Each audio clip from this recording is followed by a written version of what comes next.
Yo creo que la gente, el wait and see de antes, de más de la vieja escuela, gente un poco a lo mejor más conservadora, que vamos a esperar, yo creo que ya la gente se ha cansado. Yo creo que la gente ahora es, mira, vamos a surfear la ola, venga lo que venga, yo tengo que seguir trabajando. Creo que la percepción a los datos macroeconómicos luego no se reflejan en el mercado. La administración pública tiene que poner dinero, porque si no, ese proyecto no va a ser rentable para el promotor, va a arriesgar su equity, nosotros vamos a arriesgar nuestra financiación, y al final va a ser un proyecto que se pueda quedar en agua de borrajas con compradores que necesitan esa vivienda y que no pueden acceder a ella. Es un tema de que la administración pública tiene que dar ayuda directa a comprador, pero también tiene que facilitar suelos, tiene que facilitar ayudas a fondo perdido al promotor, simplemente para que su plan de negocio tenga un mínimo retorno. Nada más.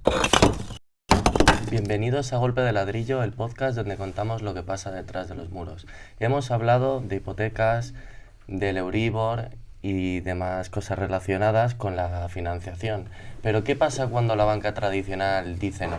En 2024, el mercado inmobiliario experimentó un crecimiento notable. Se visaron cerca de 120.000 nuevas viviendas y aquí está la clave. Muchas de esas viviendas que se construyen no fueron con dinero de la banca tradicional, sino que se recurrió a la financiación alternativa.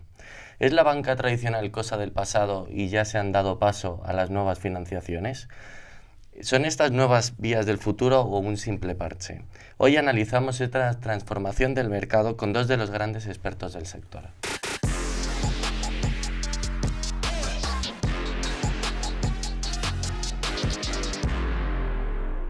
Damos la bienvenida a este nuevo episodio a Jacobo Díaz de Bustamante, cofundador de Easylen. Muchas gracias por venir. Muchas gracias, Alfonso.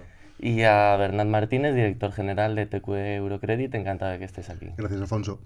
Como primera pregunta, me gustaría comenzar por el tema de la financiación no bancaria, que bueno, pues las empresas son de las principales que hay en España, y quiero, en primer lugar, si creen que este boom que se está viendo del año pasado y este año es un fenómeno provocado por la restricción crediticia y bancaria, o la velocidad y flexibilidad que ofrecen es un cambio estructural que la banca ya no puede igualar.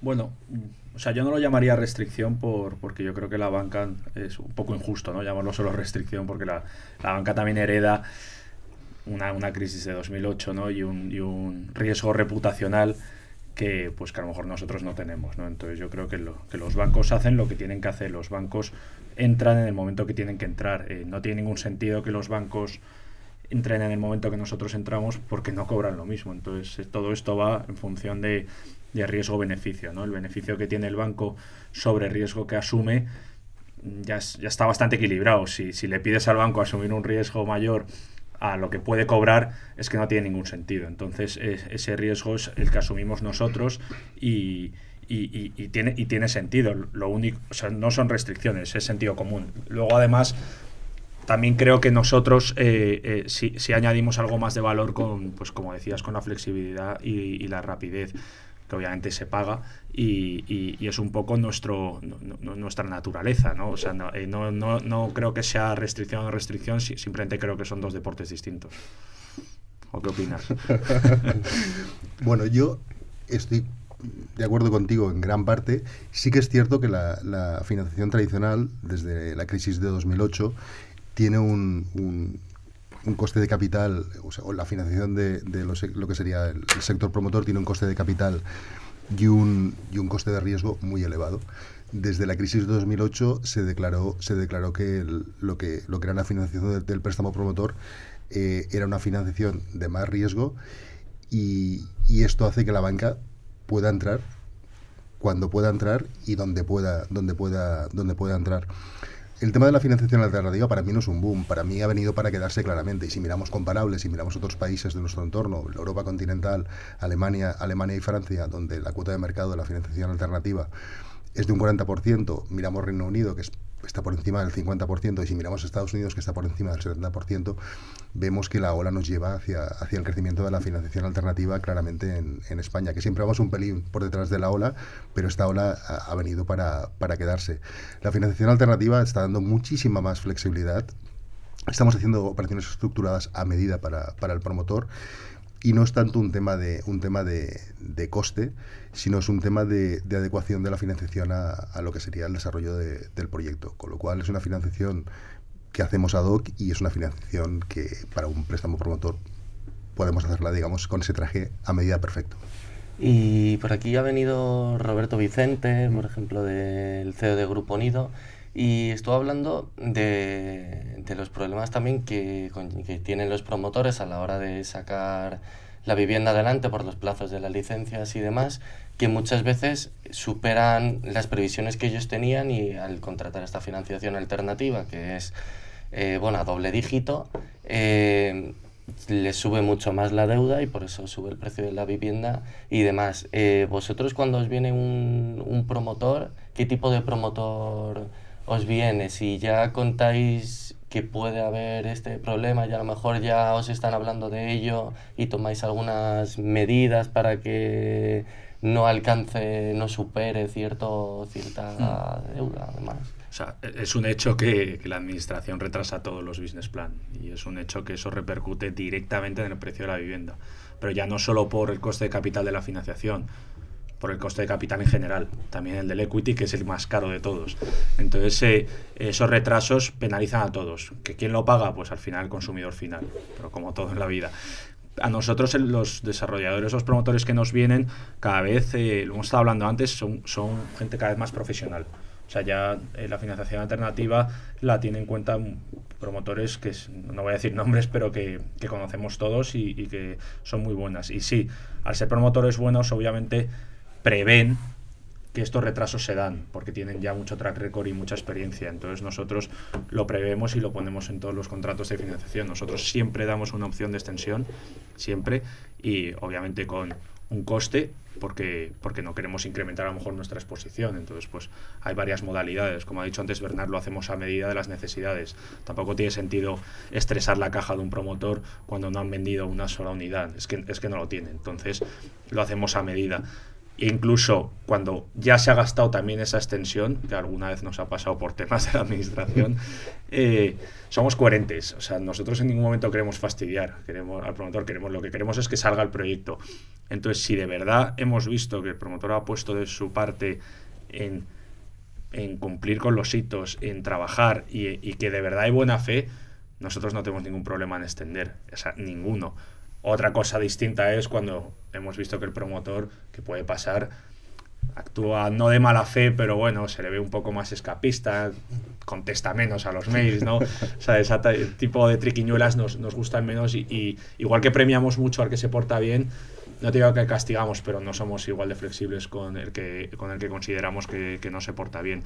Y luego también están las refinanciaciones. A lo mejor para mí, aunque crea que le tengo que extender o no, ya ha pasado un periodo de tiempo que para mí me tengo que salir ya, porque es mucho ya para nosotros. Pues esto creo que lo hago bastante con mis compañeros. Yo he llamado a Bernat varias veces y le he dicho, oye, tengo esta situación, es un tío que no tengo ningún problema con él, en ningún momento ha hecho default, es buen cliente, pero yo me tengo que salir de aquí, ¿te interesa que te lo mande? Y tiene un loan to value a un conservador, aún repagándome la deuda, y bueno, pásamelo, y viceversa. O sea, también, creo que cada proyecto tiene una vida útil en cada P&L, ¿no? en cada fondo, y así lo hacemos. Sí, es un tema de compartir y de aportar valor al cliente. O sea, al final, igual que compartimos con la financiación tradicional muchos de los clientes o muchas de las operaciones, con la financiación alternativa también compartimos. De hecho, ahora mismo si me preguntabas, oye, ¿qué perfil de promotor os viene a ver? Pues mira, pequeños, medianos, grandes y muy grandes. Hacemos absolutamente de todo. No va tanto de tipología de promotor, sino también de tipología de proyecto. Todo lo que son nuevas formas de living normalmente encajan primero mejor con la financiación alternativa. Cuando estas construcciones están realizadas y está estabilizado por rentas, pasa a la financiación tradicional, que ya le pones el lacito rosa y hacen digamos lo que ellos hacen normalmente. Las rentas dan suficiente para repagar, dan una financiación a largo plazo, que es una salida perfecta para el cliente y perfecta para nosotros. Si hablamos de viviendas de lujo, normalmente la financiación alternativa es donde está entrando más. Pero luego hay que mirar mucho el tema de momentos. Lo hablábamos antes. La financiación alternativa entra antes. Tomamos más riesgo, no es que tomemos más riesgo de una manera alocada o incontrolada, no, tomamos más riesgo teniendo muy claro que es un riesgo que está bien, ¿cómo te lo diría? Está bien anclado con un buen plan de negocio. Entramos en los momentos iniciales, cuando el cliente cumple con lo que sería el term sheet de la banca, con las suficientes preventas, puede entrar la financiación tradicional, pero también te digo que cada vez los proyectos en los cuales puede entrar la financiación tradicional a sacarnos en un momento intermedio de la promoción, muchas veces el promotor se queda con nosotros hasta el final, más que nada porque la flexibilidad y la comodidad de trabajar con nosotros es algo mayor que la rigidez de trabajar con una entidad financiera tradicional.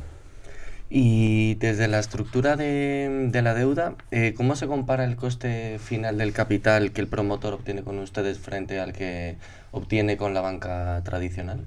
O sea, yo creo que un crédito promotor ahora en banca tradicional que estará Euribor más 4 más o menos. Han bajado un poco. Ha bajado un poco, 2,5 de media más o menos. 2,5 más 3. Bueno, luego también están las fiestas de FIS y luego las subrogaciones, etc. Obviamente es indiscutible que es más barata la banca tradicional. Nosotros los alternativos, yo creo que depende de qué préstamo, promotor, localización, depende de muchas características.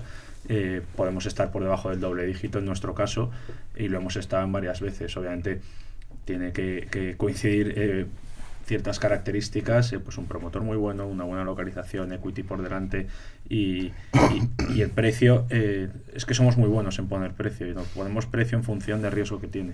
Si el riesgo es menor, pues ponemos menos. O sea, es que es sencillo. Al final el pricing es una de nuestros fuertes y de nuestras cualidades. Entonces, sí, hay diferencia entre el margen que le mete el banco y nosotros, sí, pero también hay muchísimo distancia entre lo que ofrecemos nosotros, por ejemplo, el loan to value en los covenants, en las condiciones precedentes al préstamo, como pueden ser las preventas, como puede ser la provisión de fondos, el origen de fondos. Nosotros no pedimos tener apalancado equity en una cuenta porque sí, nosotros dejamos utilizar las preventas, cosas que a lo mejor el banco, insisto, no porque sea más restrictivo, sino porque hereda un riesgo reputacional de antes y se tiene que garantizar que esa promoción salga adelante.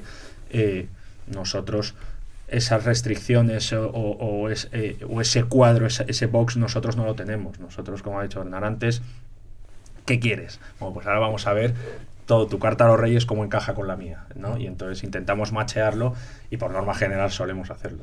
Porque yo, por lo que tengo entendido, cuando he hablado con los promotores, cuando recurren más a la financiación alternativa es a la hora de tener que comprar el suelo, ¿no? De tener que comprar la materia prima y luego ya a lo mejor no tiene por qué, ¿eh?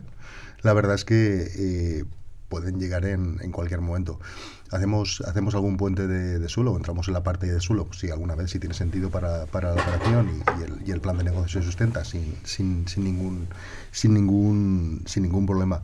Y respecto a los costes, con lo que decía Jacobo, si el promotor tiene preventas suficientes y dispone del dinero de los compradores, que ese dinero es a coste cero, la diferencia entre la financiación alternativa y la tradicional no es muy grande. También es cierto que hay muchos promotores que tienen un buen producto y que quieren arrancar preventas en un momento más digamos, más avanzado de la construcción, porque van a sacar un retorno superior y les sale mucho más a cuenta tener una financiación alternativa porque después van a vender a un precio superior si el mercado comercialmente es bueno. O sea, la diferencia de coste, yo creo que es muy pequeña. Yo estuve haciendo un estudio teórico con un cliente y le salía un 1% más caro por vivienda. Tampoco es mucho, tampoco puede ser mucho, no mucho es más. Una gran diferencia. No es una gran diferencia si es un proyecto en el que el equity del promotor es razonable y en el que haya un dinero de preventas importante. Aquí, o sea, no hay yo creo, por ser transparentes y claros, yo creo que se puede dar casos en los que no haya una gran diferencia y se puede dar casos en que la diferencia sea abismal. Sí. ¿Vale? O sea, tampoco nos las vamos a dar aquí de que es el 1% más que al menos nosotros, de que la banca, porque no es así. O sea, hay casos, como ha dicho Bernard, sí, se junta de que tiene preventas, que puede usar el dinero de las preventas, que es coste cero, que puede vender más caro, a lo mejor por prevender después, que la administración ha sido muy eficiente y aquí no ha habido retrasos y etc. Ahí no puede haber mucha diferencia. Sí, ha habido retrasos, si no vende nada hasta el final, sí, pues sí, y usa todos nuestros fondos, sí, ahí obviamente la diferencia entre el banco y nosotros es notable, es notable. Entonces, a un promotor bueno que cumpla y sepa hacerlo bien, rápido y tal, no debe haber mucha diferencia. Un promotor que sea más novatillo y que bueno, vaya ahí tropezándose un poco, te va a salir caro. ¿Y cuáles son las medidas que vosotros tomáis para evitar los riesgos? Has hablado de que tenéis un loan to value muy diferente al de la banca tradicional, pero ¿cuáles son esos... De garantías, dices. Las garantías que tomáis? Nosotros, por norma general, pedimos primero ya garantía hipotecaria, de primer rango. O sea, eso te diría que es casi un red flag nuestro. Pocas veces hemos optado a un mezzanine, una vez por un deal de 80 millones que bueno, que estaba la banca detrás, era un activo, no te digo el Palacio Real, pero casi, o sea, era muy emblemático y ahí sí optamos. Pero normalmente solo pedimos garantía hipotecaria de primer rango. Al final, luego tú puedes añadir lo que quieras, que en España lo que de verdad tiene poder es eso. Luego lo otro puede decorar un poco la firma, pero suele ser algo más de papel mojado. Pero la mejor garantía es el equipo que tenemos nosotros detrás de análisis, que conoce el mercado perfectamente, tiene un track record bestial y analizamos las operaciones muy a fondo. O sea, pero muy a fondo es, nosotros no mandamos un term sheet sin tener toda la documentación. Esto nos lo piden muchos clientes. Mándame la oferta y luego te mando documentación. No. Te mando documentación y ya veré si te mando oferta, ¿sabes? Entonces al final nosotros somos bastante estrictos con eso y esa es la mejor garantía, saber que estás haciendo bien tu trabajo y que el que tienes enfrente es igual o mejor que tú, que yo eso lo valoro mucho. O sea, a mí me gusta valorar que el sponsor es un tío profesional. Te diría que es casi lo que más me fijo. Es la clave. Sí, es la clave. ¿Y qué factores de riesgo veis a la hora de... O sea, qué factores de riesgo son fundamentales comparados con la banca tradicional? ¿Cuál era? Analizamos lo mismo. Vamos a ver, somos financiadores, la banca tradicional y la financiación alternativa, y tenemos que también preservar los intereses de nuestros inversores. Eso está claro. ¿Qué analizamos? La experiencia del promotor. Es muy importante que el promotor tenga experiencia, pero en caso que sea un promotor que ha aportado un equity razonable y que el proyecto sea bueno, hay maneras de mitigar esa falta de experiencia. Nosotros lo que hacemos es recomendarle que contracte un project manager si quiere hacer la operación con nosotros, que también lleve esa ejecución del proyecto, que la lleve desde un punto de vista mucho más profesional. Analizamos el constructor, que tenga la solvencia suficiente y que tenga la capacidad técnica para hacer la obra. El equity que aporta el promotor es básico. O sea, una operación con poco equity tiene una tendencia mucho mayor a desestabilizarse. Después analizamos el proyecto. Hay demanda en el mercado. Ahora mismo con el déficit de vivienda hay demanda prácticamente en todos los lugares de España. Hay competencia para esa demanda. Se están haciendo más promociones, es suficiente la demanda no solamente para la nuestra, sino para todas las que hay. Pues un análisis de mercado. Y luego hay un tema muy importante, y es que esa oferta del promotor se adecua a la demanda. Es tan sencillo como eso, pero es que a veces no pasa. Por localización, hemos visto promotores que en una localidad donde el precio medio de vivienda son 300, 400, quiere hacer echarles de lujo de 1,5 millones. Bueno, hay mucha demanda, pero de echarles de 1,5 millones estás abriendo un mercado, no lo sé. Hay que mirarlo bien. Luego miramos el cash flow del proyecto y el margen, y luego de lo más importante que miramos son los sí. Oye, ¿y si se desvían los costes? Tenemos recorrido en el préstamo, hay equity de reserva por parte del promotor por esos desvíos. Si la curva de ventas no es tan rápida o no se ciñe tanto al plan de negocio del cash flow del promotor, hay equity de reserva, tenemos posibilidad de ampliar el préstamo. Es algo relativamente sencillo, es que el proyecto tenga sentido, que nuestra financiación realmente le aporte valor al proyecto y que con nuestra financiación el proyecto se pueda desarrollar. Tampoco no estamos inventando la pólvora, pero sí que es mirar muy bien el proyecto, mirar muy bien el mercado y adaptarnos muy bien a que ese proyecto se pueda ejecutar. Y siguiendo con todo este tema de los riesgos y demás, ¿sí que existe alguna diferencia fundamental entre la gestión de la morosidad que tenéis la financiación alternativa en comparado con los bancos? Yo creo que las acciones legales son las mismas, pues son las que son. nosotros tenemos la suerte que dentro del grupo tenemos un servicer que gestionamos 6 billones en deuda, entonces te diría casi que ese es nuestro core business.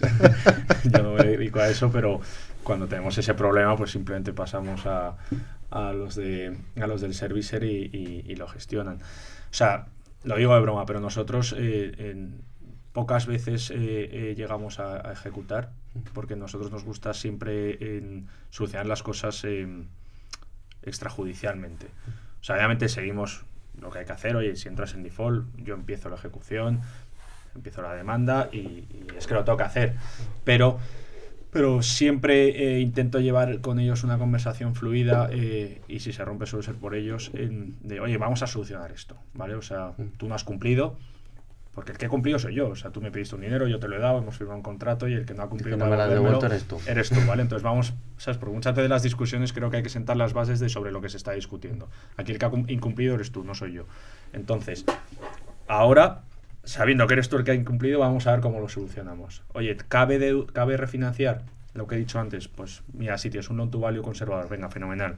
Pues te voy a poner en contacto con 4 lenders para que te puedan refinanciar. No cabe refinanciar, vale, fenomenal. Entonces, ¿qué cabe? Vender. Ya, bueno, pero es que no quiero vender perdiendo dinero, entonces ¿qué lo va a perder yo? No, eso no va a pasar. Entonces, lo vas a vender, fenomenal, o si no, es que me voy a quedar el activo. Cosa que no quiero, porque yo no me quiero quedar ningún activo, no es para nada mi... Luego se convierten en activos tóxicos, ¿no? No, hombre, porque al final hemos entrado con un descuento siempre, con un loan to value y es complicado que le pierdas dinero. Pero no es mi negocio, es que yo no quiero que pase eso. Entonces nosotros el 100% de las veces que hemos ejecutado, el 100% de las veces lo hemos solucionado fuera del juzgado. Entonces, ¿cómo funcionan los bancos? Yo no creo que el banco, porque no tienen capacidad, puedan tener esa relación, ¿no?, fluida con el moroso, porque no funciona así. El banco sí que hace directamente su carterita de morosidad, se lo pasa a un servicer.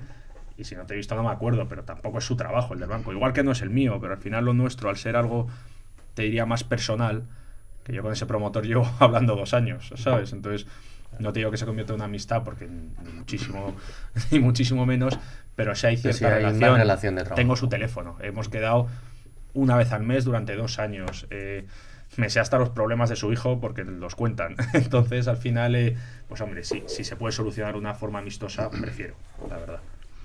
Bueno, yo que tengo experiencia en banca de 24 años, te puedo decir que hay una diferencia abismal entre la gestión de la morosidad entre la financiación tradicional y la alternativa, o al menos en nuestro caso, y también en el caso de Isilem, porque conozco a Jacobo y sé cómo lo hacen.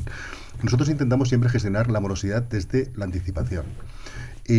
¿Cómo lo hacemos? Pues mira, tenemos dentro del departamento de riesgos 2 project managers, que son 2 arquitectos técnicos, que lo que hacen es todos los meses hablar con todos los clientes para ver y ver cómo evoluciona esa construcción, esa promoción. Si hay desvíos, nos damos cuenta con anticipación, y estos project managers lo que intentan es ayudar al promotor o acompañarle para que esos desvíos sean los menos posibles o los podamos revertir, ¿vale? Con lo cual la anticipación es muy importante. Y luego la flexibilidad.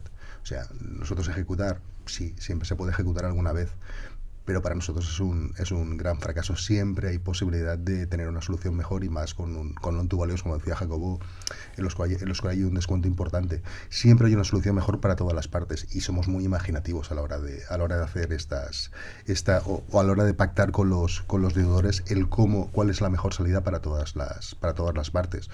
Una venta siempre es una mejor salida, pues es que una refinanciación siempre es una mejor salida. Una ejecución para nosotros claramente es un fracaso, con lo cual flexibilidad y sobre todo también mucha imaginación a la hora de negociar. Un banco no puede tener en una negociación una visión empresarial. Nosotros sí que la podemos tener. En algún caso, con algún activo que estaba en venta pero que necesitaba reforma o que estaba en explotación, la explotación no salía bien, y lo que realmente le cabía a ese activo es una reforma, pues oye, metimos nosotros el CAPEX necesario para la reforma, se procedió a la venta y el beneficio pues fue para las dos partes contentas. Pero esto un banco ni se lo plantea, ni lo puede hacer, Siempre hay una solución mejor, sobre todo si pensamos, porque el sentido común es gratis, pero cuesta pensar, cuesta, ¿eh? Dicho esto, por no caer tampoco en el buenismo, ¿no? O sea, yo esa flexibilidad y esa buena fe, se da cuando tengo Bueno, lo vámonos mismo por las dos partes. en la otra parte. Y yo sí veo que el tío, que nos ha pasado, o sea, bichos hay en todos lados, y si veo que hay mala fe por su parte y que es el típico profesional de la deuda, tengo un doble cabreo, y perdonadme por la palabra, porque uno es que me la has colado al principio, y dos, que me la estás intentando colar. Entonces me cabreo 2 veces en la misma tarde, y ahí ya no hay ni flexibilidad ni nada. De hecho, ahí vamos a por todas, ¿sabes? O sea, con la gente que intenta ser el listillo de la clase, y saltándose la ley, sobre todo, algo infravalorado en estos tiempos, ahí sí vamos a por todas, la verdad.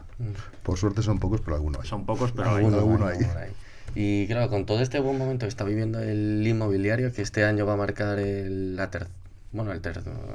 récord por tercer año, van a cerrar en torno a 17.000 millones de euros de inversión en el sector. ¿Estáis viendo que está cambiando el riesgo que ven las empresas, que ahora tienen más... se les llama más a invitar a invertir en sí, España? Yo creo que no hay una respuesta, es buena pregunta, yo creo que no hay una respuesta única a esto. Yo creo que son percepciones de cada uno. Yo, por ejemplo, que tengo 33 años, ¿no? Ponme unos 11 años de experiencia.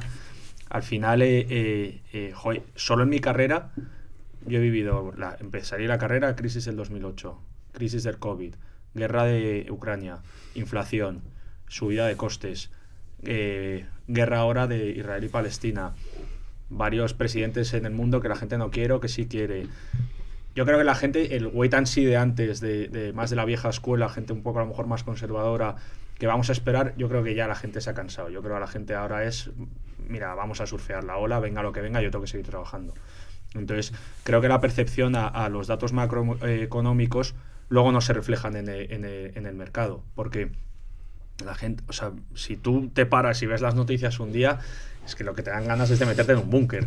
Entonces, ¿sabes? No de ponerte a abrir una empresa, de invertir, de financiar, de construir, de asumir esos pedazos de riesgos, pero la gente, la realidad es que lo sigue haciendo. Entonces yo creo que la percepción es no que la gente se haya vuelto más optimista, sino que es, oye, que es que no podemos parar, que es que todos los años pasa algo, y pasa algo cada vez más grave. Pero como la sociedad ahora cada vez es más inmediata y las noticias son mucho más momentáneas, es que un día es una y al día siguiente hay una más grave y al día siguiente hay otra más grave. Entonces ya es, joder, nada me sorprende, así que un poco, ¿sabes? Un caballo de tiro, y yo tengo que seguir trabajando. Y entonces la percepción, yo creo que no es que la gente sea menos conservadora, sino que la gente se ha cansado del wait and see, de esperar, y la gente tiene ganas de hacer cosas y de ir para adelante. Y Bernat, ¿tú cómo lo ves? Que ya más Primero, años en el... primero dar un apunte, es que Jacobo eres insultantemente joven, lo cual me da mucha envidia. Nosotros, ¿cómo lo vemos? Vamos a ver. Es que es una pregunta bastante compleja, porque cuando miras cifras macro y ves crecimiento en España, llevamos años siendo la locomotora de Europa, lo cual, si me lo dicen hace 20 años, yo no me lo hubiera creído ni de casualidad. Los datos macro no son malos. Cuando miras la necesidad de vivienda que hay en este país y el déficit de vivienda que hay en este país, está claro que el sector promotor es un sector que tiene que crecer. Pero es que además es un sector que ha de crecer sí o sí, porque ya acumulamos 700.000 viviendas de gap entre lo que sería la construcción de vivienda y la creación de hogares. Esto ha hecho que suba el precio de la vivienda nueva, de la usada, y que suba el precio del alquiler. O sea, estamos en una situación grave. Yo hace 2 años pensaba que era un problema coyuntural, y me parece que se está convirtiendo en un problema estructural muy grave. La vivienda es un derecho fundamental. Ojo, que si la gente no puede vivir, ¿qué vamos a ver? Tiendas de campaña quechua alrededor de las ciudades, volvemos al chabolismo. O sea, estamos en una situación muy grave con lo que es la situación de la vivienda, con lo cual a nivel macro los datos no son malos, a nivel geopolítico los datos pues dan ganas de meterse en un búnker o retirarse a una cabaña en la montaña y meditar. Pero el sector ha de tirar. Necesitamos mucha más vivienda. Se necesita vivienda asequible, se necesita vivienda para la clase trabajadora. Y yo tengo 2 hijos adolescentes, Ariadna con 21 y Mar con 18. Yo vivo en Barcelona, Jacobo vive en Madrid. Hostia, va a ser complicado que se pueda hacer una vivienda. Es dramático. Es dramático. O sea, bueno, yo tengo 26, soy el más pequeño aquí de la mesa y yo lo veo... Esto es, y tus amigos lo verán, y O sea, yo me acabo de casar joder, yo y mi mujer tenemos un buen trabajo, supuestamente deberíamos poder elegir dónde vivir, no vivir donde necesitamos.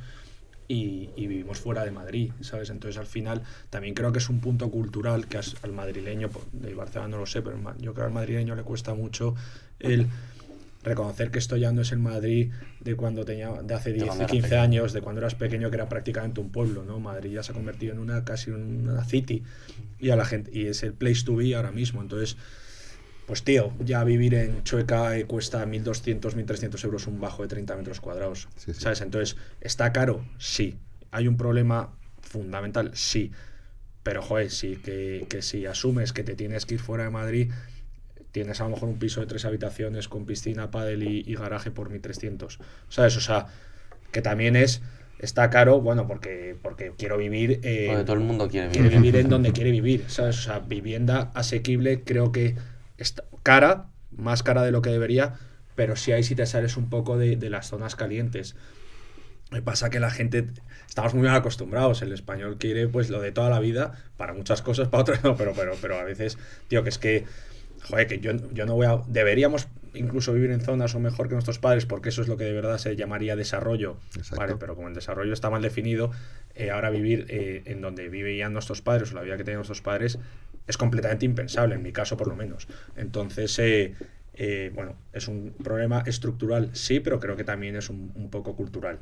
Sí. De que cuesta vivir fuera de la ciudad y en las ciudades europeas, por ejemplo, cuesta. Todo el mundo lo vive fuera. De todas maneras, también cuando ves cómo los precios suben en el centro, pero es como una bomba que cae en el mar y esas olas se van expandiendo y cada vez más lejos del centro, más lejos de la ciudad, ¿no? más lejos de la ciudad, las zonas están siendo muy caras. Todo lo que es el área metropolitana de Barcelona, todas las poblaciones alrededor, que antes tenían un precio asequible, estamos hablando ya de 6, 7 y 8.000 euros metro cuadrado, construcción de vivienda nueva, con lo cual tampoco es tan sencillo comprarte una vivienda que estás estando a 15 o 20 kilómetros de Barcelona, donde antes era relativamente fácil y sencillo. Es un problema grave. Y ya pasando más a otro tema, hemos hablado mucho del préstamo promotor y demás. ¿Hay otros negocios en los que la financiación no bancaria está pensando entrar, que no sea el préstamo promotor o lo tradicional que habéis, y la actividad tradicional que habéis llevado a cabo? Nosotros tenemos 3 tipos de préstamo, todos relacionados siempre con inmobiliarios. Al final es lo que sabemos hacer y zapatero a sus zapatos, que es el bridge loan, el típico, para financiar suelo, como decías antes, el promotor, el más normal del mundo, y luego el equity release, que llamamos. El equity release lo estamos viendo que la gente lo está utilizando mucho, este año sobre todo. El equity release es alguien que tiene un patrimonio inmobiliario sin deuda y por lo que sea quiere o ampliarlo o meter liquidez para meterse en un negocio porque tiene necesidad de liquidez en ese momento. Entonces lo que hacemos es apalancar uno de sus activos y darle liquidez para que pueda cometer esa inversión o lo que quiera. Esto no es gratis, o sea, esto al final nosotros no te damos dinero ahí y ya nos lo devolverás, no. O sea, tenemos que estudiar un poco, oye, muy bonito todo, nos encanta tu activo, pero vuelvo a lo mismo, yo no me quiero quedar tu activo. Entonces, ¿cómo me vas a repagar?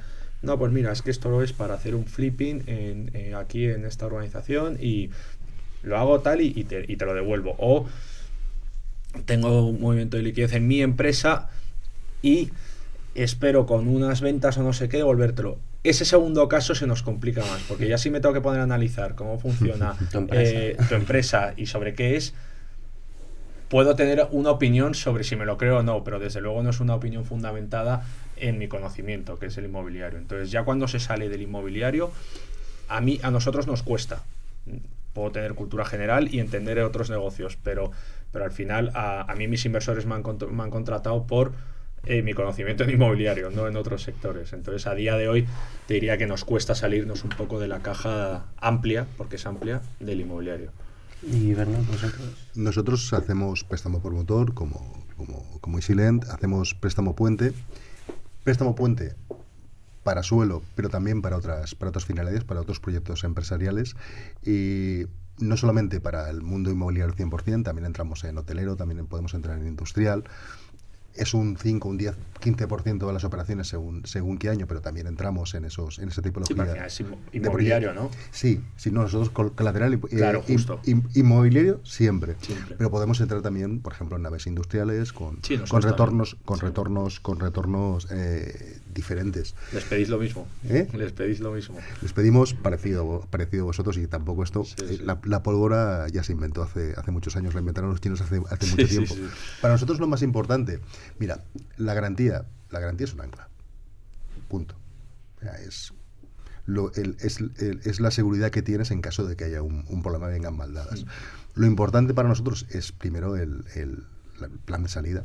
Como el cliente, con nuestra financiación, va a pasar de tener primero, cuando entra con nosotros, porque también hacemos algo de distress, cada día menos, porque nos llegan muy pocas operaciones de distress. Cuando el promotor llega a la financiación alternativa, obtiene una solución financiera en el corto plazo, y nosotros lo que miramos es que a la salida de nuestra operación el cliente tenga una solución financiera, una situación financiera estable en el medio y en el largo plazo, que puede ser por la venta, es el típico caso del flipping, que apalancamos otro inmueble, lo hemos hecho este año en infinidad de ocasiones, pero también puede ser porque vuelva a la senda bancaria con esa reestructuración. O sea, miramos que nuestra financiación le aporte valor al cliente en este momento, y que en nuestra salida su situación económica y financiera sea mucho mejor.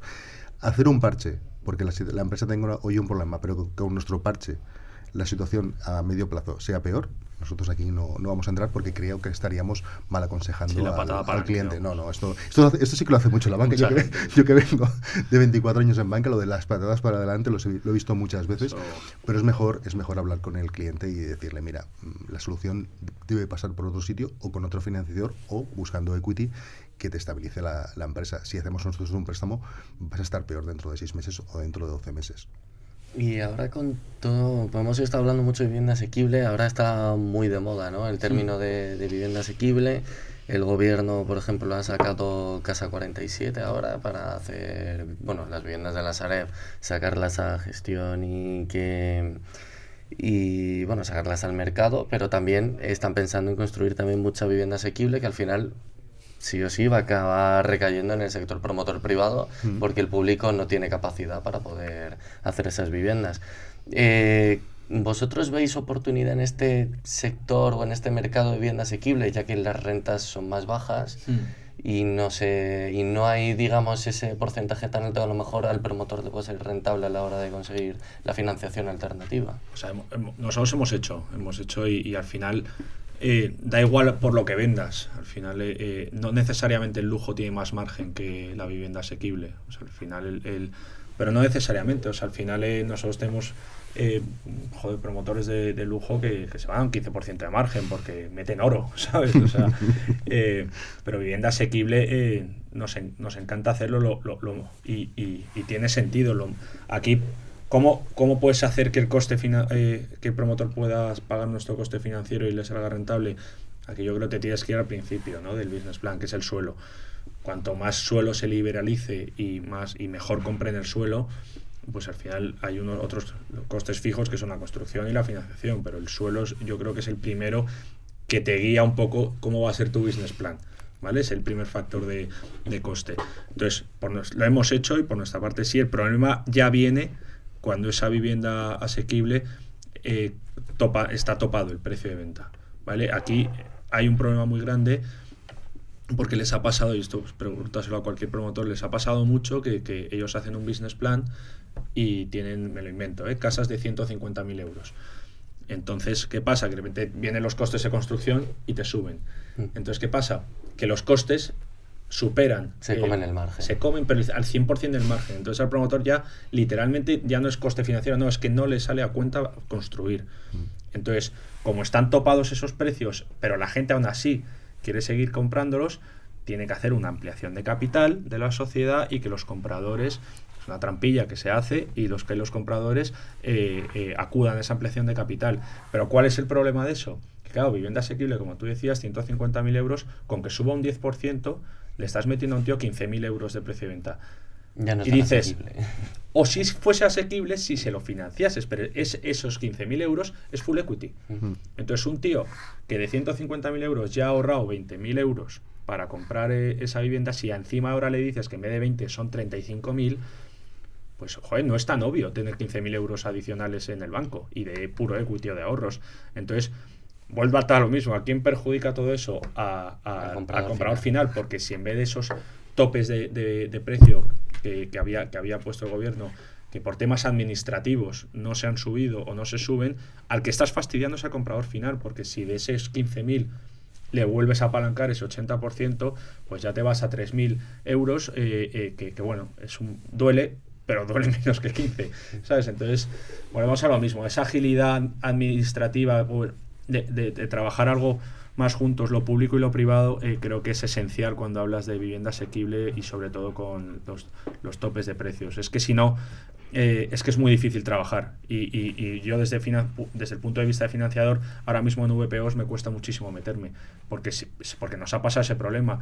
Y entonces, ¿qué pasa? Que si no consigue todas las preventas necesarias, el banco no le entra, y si no le entra el banco, a mí no me saca. Entonces nos quedamos enganchados, yo, el promotor y el comprador, todo el mundo ahí, sentados en una mesa, esperando a que la administración, que trabaja hasta las 5, no cambie los temas, o ¿no? las 3. O las 3, o no coja el teléfono. Entonces, joder, es un poco frustrante para los tres que estamos asumiendo todo el riesgo de lo que está pasando y estamos fastidiados por alguien que no está asumiendo ningún tipo de riesgo, ¿no? Es un poco frustrante. Entonces la solución está en que lo público-privado sea un poco más... Un poco bastante más. Sí, por decirlo cordialmente. Vamos a ver, al final es un tema de sentido común. Y hace falta vivienda asequible, sin ningún lugar a dudas. O sea, y la vivienda asequible es simplemente vivienda que la gente se pueda permitir comprar. Es que la gente se piensa que es la vivienda social. No, es la vivienda que la social, gente es se muy pueda diferente. permitir comprar, Claro. que es lo grave de la situación. Entonces, vamos a ver, si estos desarrollos los va a realizar un promotor privado, primero va a arriesgar su equity y va a querer obtener un retorno, lo cual es absolutamente normal. Cualquier empresa tiene que ganar dinero. Es que en este país, si dices que los promotores ganan mucho dinero, no, los promotores la verdad es que no ganan tanto dinero. Y es la realidad. Y muchas veces en algún proyecto incluso pueden perder dinero o pueden empatar. O sea, estamos hablando de que el promotor ha de ganar, ha de tener un margen razonable. Que no hace falta que se haga de oro, que no se hace ningún promotor de oro por ninguna promoción de viviendas. Ha de tener un margen razonable. Y el precio ha de ser un precio razonable para el comprador. Con lo cual, aquí hay una cosa que yo tengo muy clara. La administración pública tiene que poner dinero, porque si no, ese proyecto no va a ser rentable para el promotor, va a arriesgar su equity, nosotros vamos a arriesgar nuestra financiación. Y al final va a ser un proyecto que se pueda quedar en agua de borrajas con compradores que necesitan esa vivienda y que no pueden acceder a ella. Es un tema de que la administración pública tiene que dar ayuda directa al comprador, pero también tiene que facilitar suelos, tiene que facilitar ayudas a fondo perdido al promotor, simplemente para que su plan de negocio tenga un mínimo retorno, nada más, un mínimo retorno. Es un tema de cuadrar las cosas, y está muy bien que se hable del problema de la vivienda por parte de las administraciones públicas. Está muy bien que se digan muchas cosas, pero las cosas no cambian cuando se dicen cosas diferentes, cambian cuando se hacen cosas diferentes, y es momento que las administraciones públicas hagan cosas diferentes, porque el problema está ahora. O sea, no puedes buscar siempre un resultado distinto haciendo lo mismo. No. Entonces, o sea, porque era un pelín de debate, que estoy muy de acuerdo con lo que ha dicho Bernard, pero yo no creo que la administración tenga que dar dinero, porque al final eso crea luego, puede ser un parche a corto plazo, pero luego muchas veces, ¿sabes? Simplemente se le suma el precio y tal, y hay jugarretas, ¿no? Yo creo que lo que tiene que ser es más ágil. Déjanos trabajar, que ya lo hacemos nosotros todo, ¿vale? Pero simplemente, no entorpezcas. En vez de una licencia, 26 meses. Claro, no, házmelo a 6 y ya verás cómo la casa sale más barato. O liberalízame el suelo antes. O, o sea, hay que hacer la cuenta de atrás. ¿Cuánto es el sueldo medio en España? X. ¿Cuánto es lo lógico que se deje una persona para una casa en su vida? Pues el sueldo por 10, ¿no? O el sueldo por... Un 40% de... Por lo que... 40% del sueldo X por I, anual. ¿no? O sea, X por I. Venga, fenomenal. Pues X por I es lo que deberíamos llamar vivienda asequible. Y ya de ahí vamos para atrás. Oye, que la construcción, pues es que es lo que cuesta, pues por los sueldos mínimos que habéis puesto de los obreros, de los albañiles, más tal, o sea, y hacer la cuenta hacia atrás. Entonces, los costes de construcción, por lo que cuestan los albañiles, por lo que cuesta el ladrillo, el cemento, tal, es otra vez esta X, ¿no? Pues luego, ¿qué te queda?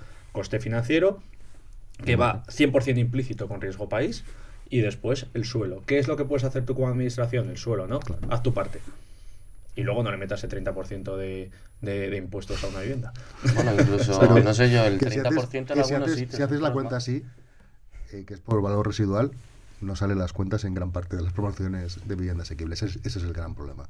Y el gran problema es el suelo. Tenemos un problema de suelo muy grande y que no lo quieren solucionar. liberalizar suelo en España yendo muy rápido son 10-15 10 años. añitos. 10-15, yendo muy rápido. Es un O ciclo. sea, O sea, es que estamos pensando que, por ejemplo, Campamento lleva 30, Madrid Norte lleva otros 30, Sí, sí. de Valdecarros también Sí, lleva sí. otros 30 y pico, que parece que son... esto es ahora, que están- un problema, es que no hay suelo, no hay falta materia prima, falta materia prima, falta el suelo y falta mano de obra cualificada. El problema no es sencillo, ¿eh? Y luego hay mucho suelo, de repente uso industrial en mitad de una ciudad. Tío, Cámbialo, ¿sabes? cambia el Pero uso. cámbialo a plumazo. Igual que pones leyes a plumazo, pues esto hazlo a plumazo, joder. Por o sea, ejemplo, el cambio de tal usos cual. de oficinas a claro, vivienda, pues o sea, al joder, revés. es que hay mira, en Madrid tenemos un suelo aquí mismo, aquí hay un parcelón que aquí se han intentado hacer cooperativas 150.000 veces y está paralizado, no se sabe por qué, porque tu tío, no sé qué, bueno, venga tío, para adelante, ¿sabes? O sea, si es que o sea, no sé, yo creo que el suelo es el mayor problema, la verdad. No, porque Bernat, antes hablabas de las ayudas que tenía que dar el gobierno. Pero, por ejemplo, a la hora de sacar, cuando han dicho que, bueno, con el nuevo plan estatal de vivienda, que van a dar 2.800 millones de euros para financiar estas viviendas asequibles, toda vivienda que lleve una ayuda del Estado va a pasar a ser vivienda social. Es decir, que no se va a poder vender nunca, va a ser a perpetuidad. Entonces yo creo que eso, un promotor le puede venir bien ese dinero, pero necesita más financiación y al final la financiación, el resto va a ser vuestra y vosotros sí que necesitáis ese retorno. Entonces a la hora de a lo mejor de esa vivienda pública, de esa licitación pública, los promotores no van a tener, por ejemplo, vuestra financiación alternativa, ¿no? Bueno, depende. Depende. O sea, salir tendrá que salir. ¿No? O sea, a lo mejor no se podrá vender una vez el comprador primero a otros compradores o especular con ella, ¿no? De vender más caro. Pero en algún momento el promotor tiene que salir. Entonces, claro. mientras haya margen, sí podremos entrar. Pero es que yo todas esas medidas, de verdad, si es que se ha visto, si es que no es porque esto no creo que sea una ideología u otra, es que se llama una filosofía empírica. Si es que se ha visto en otros países que al final las ayudas económicas a problemas en concreto no suelen acabar bien, porque se suele crear un micromercado por fuera que empeora el problema, ¿no? Entonces yo creo que al final lo que hay, desde mi opinión, es simplemente liberalizar y dejar a la gente trabajar y obviamente cuidar al menos al más desfavorecido, ayudar a esa vivienda asequible de antes, o sea, no aquí la jungla, porque vivimos en un sistema arreglado, ¿no? Pero sí tender a liberalizar lo máximo, porque cuando controlas todo, sobre todo es que lo controlas con gente que no sabe hacerlo. Yo no sé sobre agricultura, pues no se me ocurriría, ¿no? Controlar la agricultura, o sea... No me ocurre poner de ministra a alguien, ¿no? Claro, pues es un poco lo mismo, yo creo. Y ya para terminar, me gustaría un minuto de oro en el que cada uno hicieseis una recomendación a un inversor o a un promotor o... Bueno, el que quiera financiación alternativa, el que la necesite, ¿qué recomendación le darías? Si quieres empezar tú, Jacobo. Sí, mi recomendación es ser conservador. Yo creo que la mayor virtud y defecto de un promotor es el optimismo. Y enamorarse del producto. Justo. Y creerse que su producto es el mejor y la última Coca-Cola. Y ya estoy viendo business plan donde los precios de venta son un 20% mayores a los que hay a día de hoy. Entonces yo diría... ok, si consigues eso, pero estresa un poco el modelo, ponte los ISIS que comentaba Bernat, ponte si esto se da la vuelta, porque al final pensar en todo positivo y en que tal ayuda mucho como filosofía de vida, pero la realidad es que no es realista. Entonces mi consejo es ser más conservadores, ser más realista. La deuda es muy buena, financiarte es muy bueno, pero siempre y cuando sea controlada. Ten un backup detrás por los ISIS, ten equity detrás, o sea, no vayas al all-in, que ahora está muy de moda. No, es que todo aquí, no todo. Mira, ¿sabes? Diversifica un poco y financiate todo lo que te demos, ¿vale? 70 que pidas, todo, pero por si acaso deja ahí un montoncito por si las cosas van mal, por si los sobrecostes, o sea, sobre todo porque ha pasado hace 2 años, ya no estamos hablando de hace 20, hace 2 años ha pasado. Entonces, eso, ser más conservadores y estresa el modelito antes de mandarlo, porque si no lo vamos a hacer nosotros. Entonces, ese es mi consejo, ser más conservadores y estresar las cosas un poquito. ¿Verdad? Yo lo primero que diría antes de entrar en la parte financiera es que al promotor o a cualquier empresario es que su producto tiene que estar adaptado al mercado y no esperar que el mercado se adapte a su producto. Que eso es muy importante y mucha gente empieza a ver que no lo tiene demasiado en cuenta. Después, que el plan de negocio sea sólido. El plan de negocio tiene que ser sólido y no tiene que ser voluntarista, tiene que ser realista y con varios escenarios. O sea, estresar el modelo y hacer test ácidos es básico. Es básico porque si no tienes muchas más posibilidades de que ese proyecto se te desestabilice. Y luego también un promotor tiene que tener muy claro su plan de negocio, tiene que tener muy claro las posibles desviaciones y tiene que tener muy claro el mercado. Y muchas veces vemos que los estudios de mercado que han hecho los promotores son simplemente mirando por donde sopla el viento, chupando el dedo. Yo creo que viene por aquí. No, esto no va así. Un buen estudio de mercado es básico. Sí. Y es básico y muy poca gente lo está haciendo. Vale, está claro, el mercado acompaña. Hay infinitamente más demanda que oferta. Pero igualmente ese estudio de mercado se tiene que hacer. Y tienes que adaptar absolutamente el producto que tú vas a vender a las necesidades de las personas que te lo van a comprar. No al revés. Esa es la parte más importante. Y luego buscar una financiación que sea absolutamente a medida a tu proyecto. Da igual el coste. Como siempre ha dicho Warren Buffett, el precio es lo que pagas y el valor es lo que se te aporta. Es mucho más importante el valor que se te aporte. Y una financiación a medida que te permita desarrollar un proyecto que sea económicamente viable sin sustos es lo que tiene que buscar cualquier promotor. Pues entonces las claves son que no se crean los mejores, ¿no? Que hay más competencia, que... Realismo. Sí. Realismo, básicamente. Y nunca voluntarismo. Nunca voluntarismo. ¿No te ha pasado nunca, Jacobo, cuando te llega alguien para hacer una reestructuración o una refinanciación y te dice, no, es que tengo hecho este plan de negocio? Entonces lo miras y dices, oye, una cosa, llevas 3 años con la empresa que te va mal y vas a hacer exactamente lo mismo y en tu Excel ahora las cosas cambian. Explícame el por qué. Esto es el milagro de los Excels. Hay que pasar del voluntarismo al realismo y a realmente estudiar el mercado. Sí, estoy de acuerdo. Bueno, pues muchas gracias, Jacobo Gracias a ti. y Bernat, por venir. A ti. Y a los oyentes nos vemos el lunes que viene.